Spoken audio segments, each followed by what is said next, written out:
Marie-Julie Jenny, chapitre 5. Les prodiges redoublent. Depuis cette journée du 28 mars, Marie-Julie est inquiète. Ses plaies sont moins visibles.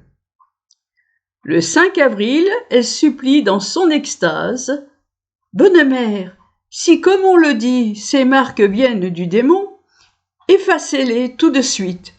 Si elles viennent de Dieu, je demande à les garder toute ma vie. » Et voici que les plaies reparaissent, se développent. Notre Seigneur dit « Ces plaies serviront à la conversion des pécheurs. Tu les montreras. Tu les montreras. » Ordre terrible qui lui vaudra de passer pour une orgueilleuse. Lors de l'extase du 8 avril, un garçon fermier, passant devant sa porte, se met à blasphémer. À l'instant même, sa charrette se renverse dans le ruisseau. Le vicaire de Bouvron en est témoin. 2 guérisons.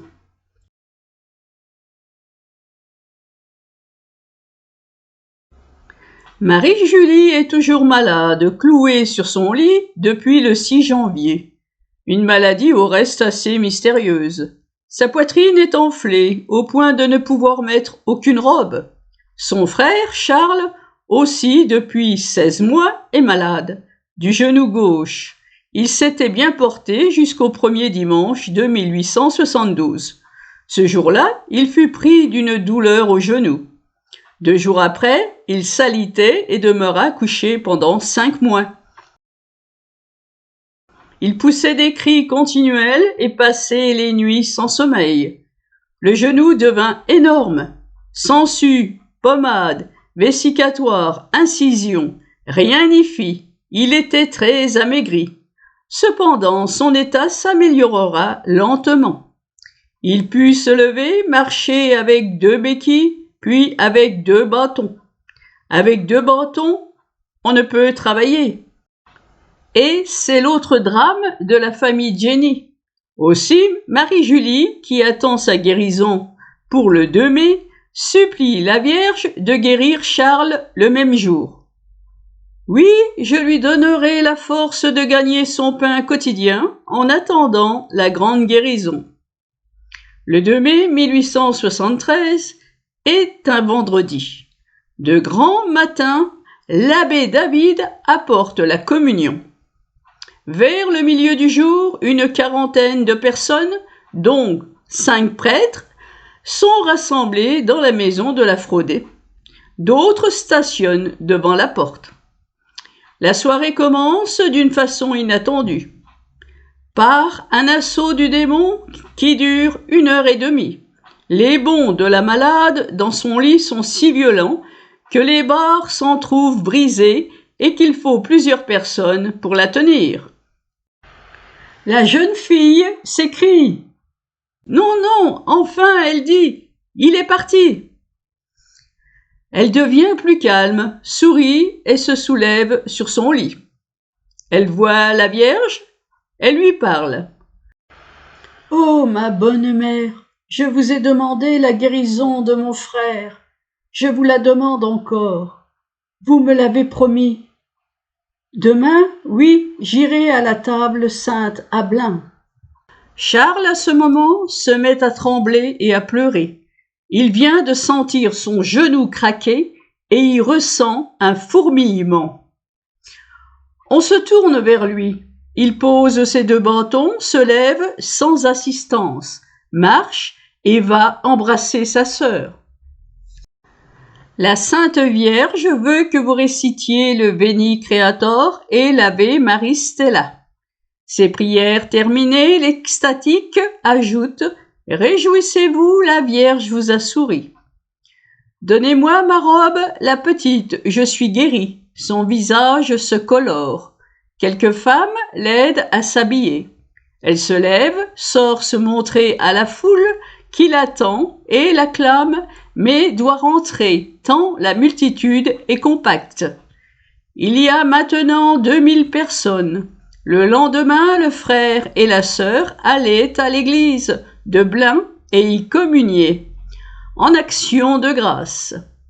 Charles restera boiteux mais pourra travailler d'abord comme journalier chez Gilles Duguay de l'Étriché, puis dans sa petite tenue de la frauder. On disait qu'il aurait sa grande guérison à la mort de sa sœur.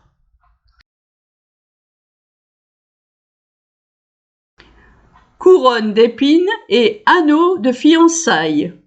Le 31 août, la Vierge dit à Marie-Julie: « Je te donnerai une couronne d'épines qui ensanglantera ton front. » En septembre, les stigmates des mains ont percé. Jusqu'au dos, le sang coulera désormais sur les deux faces. Cela ne l'empêche pas de faire un peu de couture. Elle travaillait habituellement dans un abri de chaume qui se trouvait en face de son habitation. On y voyait mieux que dans la cuisine mal éclairée. Marie-Julie y avait placé une image de Notre-Dame du Port, celle que vénérait sans qu'elle le sût le docteur Imbert Gourbayer à Clermont-Ferrand. Le mardi 7 octobre 1873, la jeune fille coud tranquillement avec sa sœur Angèle, mais depuis 5 jours, elle se plaint de la tête. Surviennent 3 dames qui, le 21 mars précédent, avaient assisté à l'impression des plaies. Marie-Julie déclare: « Oh, que j'ai grand mal à la tête !» Sa sœur regarde et voit se former une bosse rouge sur son front. On observe de plus près. De petits boutons sont apparus qui percent sous leurs yeux et le sang coule. La stigmatisée essuie ce sang qui pénètre dans ses yeux. L'émotion est grande. Angèle court à la cure de Blain et prévient Monsieur David, qui arrive vers 5 heures du soir. Il constate que la couronne est entièrement formée.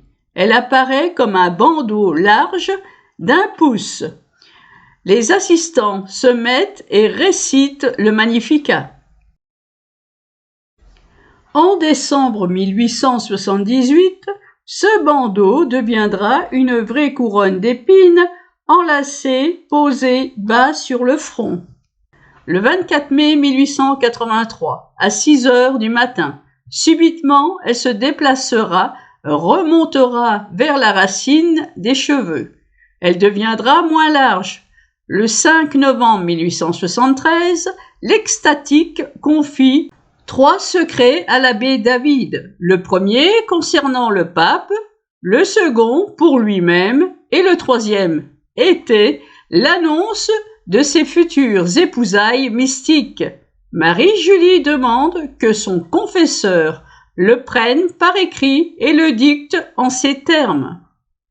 Le bon Dieu viendra dans une apparition. Il me demandera si j'ai renoncé à tous les plaisirs du monde et à tous ceux qu'on aime sur la terre. Ce jour-là, je me détacherai de tout. Je serai la fiancée du Christ. La Sainte Vierge a ajouté: « Tu entreverras le monde à travers un épais nuage, et à ta main droite il y aura un anneau fait de ta chair. » La Vierge, le 9 janvier 1874, ordonne à sa fille de s'y préparer par une confession générale. Elle confiera à l'abbé David que le grand jour est fixé au 20 février à 9h30 du matin. Il faudra prévoir des témoins. Dès le 8 février, la mère Jenny, à l'issue de la première messe du dimanche, annonce à Monsieur David que l'anneau est déjà au doigt de sa fille depuis la veille au matin. L'abbé, dans l'après-midi, arrive à la frauder. Marie, raconte-t-il, était sans connaissance depuis 10 heures du matin. J'ai vu cet anneau admirablement marqué. Une petite bande rose visible à 10 pas. Avant la fin de l'extase, je regarde encore, surprise, je n'en vois plus de traces. Marie-Julie explique que ce n'est pas l'anneau lui-même, mais la place où il sera le 20 février prochain, bien plus beau. Le 14, l'extatique révèle le cérémonial, saignement des stigmates, chant de 4 cantiques, réception de l'anneau et bénédiction directement par le Seigneur des objets de piété que les témoins présenteraient. Les témoins officiels, rien que des hommes, au nombre de 14, sont désignés à l'avance. 1 de la Fraudée, 7 de Blain, 2 du Gavre, 1 de Cambonne et 3 de Nantes, choisis par l'évêché. À 8h30, ce 20 février 1874, tous sont en place. On procède à l'examen. Les plaies sont sèches, l'annulaire de la main droite, sain et pâle comme celui d'un mort, sans trace d'anneau. On attend le miracle. Un peu après 9h, l'extase commence et les plaies saignent. Au bout d'un quart d'heure, l'annulaire de la main droite enfle et rougit. À 9h45, le sang coule au-dessus et en dessous du doigt et petit à petit, sous les yeux des témoins émerveillés, l'anneau se forme. Procès verbal officiel est dressé. Un témoin le décrira en 1891. Toujours fait dans les chairs semblables à une bague de corail rouge qui serait enfoncée dans la peau. Des prêtres du voisinage se sont vexés de ce que le Seigneur se soit arrogé un droit qui leur appartient, celui de bénir des objets de piété. Le démon se remue. Nous ne dirons pas par le détail de tous ces méfaits. Ces détails ne surprendraient d'ailleurs pas ceux qui ne savent rien de la vie des mystiques, du curé d'Ars, de la mère Thérèse Noblet, de la mère Yvonne Aimée de Jésus. Le démon, elle l'appelle Grippi ou Quequette, dès le dimanche de la Trinité. Il renverse Marie-Julie dans le jardin de Madame Grégoire. Une autre fois dans son salon. Il la traîne sous les meubles, il faut la retenir à la force du poignet. Maintes fois, il lui fait des griffures que l'abbé David guérit par des applications d'eau bénite. Le 2 septembre, il vient sous forme d'une vierge, puis se change en bête, déchire les vêtements de l'extatique, brise le cordon de ses médailles, dérobe ses objets de piété. L'abbé David l'oblige à les rendre et ceux-ci réapparaissent soudainement. Parfois, Quequette enfonce dans la gorge de Marie-Julie des bouchons d'herbe et des guenilles imprégnées de sang, qu'on a peine à retirer. Un soir, Marie-Julie se promène dans le jardin avec sa sœur, lorsque tout à coup, elles sont attaquées par le démon et renversées toutes les deux à terre. La bouche de la stigmatisée se trouve remplie d'herbe et autres matières. Angèle ne peut retirer que le paquet d'herbe. Les mâchoires restent serrées et le lendemain, on sent des grosseurs sous les joues. Arrivé dans l'après-midi, à la Fraudée, l'abbé David se met en prière et commande à Satan de rendre ce qu'il a mis dans la bouche de la jeune fille. La lutte est terrible. Marie-Julie se tord dans des convulsions. Enfin, ses mâchoires se desserrent. Elle crache un paquet ensanglanté, couvert de pourriture formée de fils de fer entortillés.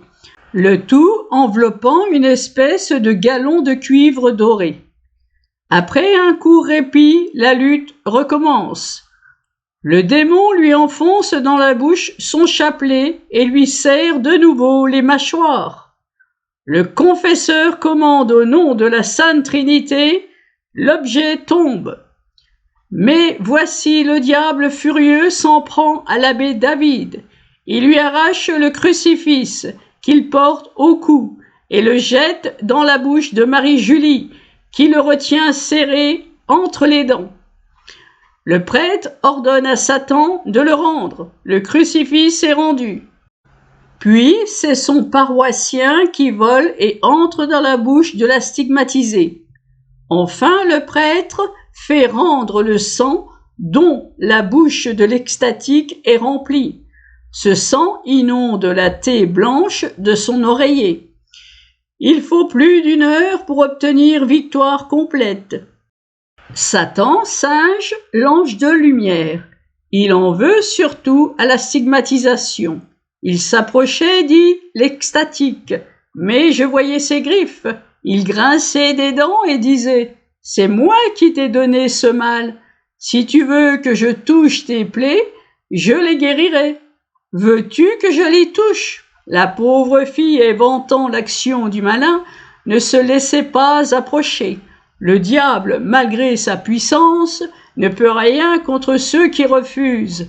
Mais les familiers de la frauder, témoins effarés de ses pattes griffues et autres sortilèges, imaginaient mal que Satan puisse avoir quelque prise sur une personne privilégiée de Dieu, alors que le contraire serait anormal. Ils ne savent pas, et des prêtres l'ignorent aussi, que les faits mystiques les plus authentiques sont nécessairement accompagnés en contrepoint des attaques grimaçant de l'esprit de ténèbres. Fin 1873 et première moitié de 1874. Marie-Julie reçoit les stigmatisations secondaires. Plaie très douloureuse à l'épaule gauche. Le 15 novembre, stigmate au dos des pieds. Le 6 décembre, marque des cordes au poignet. Le 12 janvier, celle de la flagellation aux jambes et sur les avant-bras. Le 14 janvier, elle recevra encore des inscriptions sur la poitrine. Au Cruz Ave et d'autres. Une fleur. La stigmatisée de la fraudée aura reçu la stigmatisation la plus complète observée à ce jour. Enfin, le 11 juin 1874, elle devient sourde à toute voix humaine, sauf à celle de ses parents, de son frère, de ses sœurs, de son confesseur, de son évêque et de son délégué laïque. Auprès d'elle, le vénérable monsieur Sionnet de Nantes, elle entend les chants liturgiques, les sermons, les cloches, les gazouillis des oiseaux, mais pas la voix des trompettes guerrières. Par contre, en extase, elle a le privilège de ne se faire entendre que de celui auquel elle communique un message du ciel.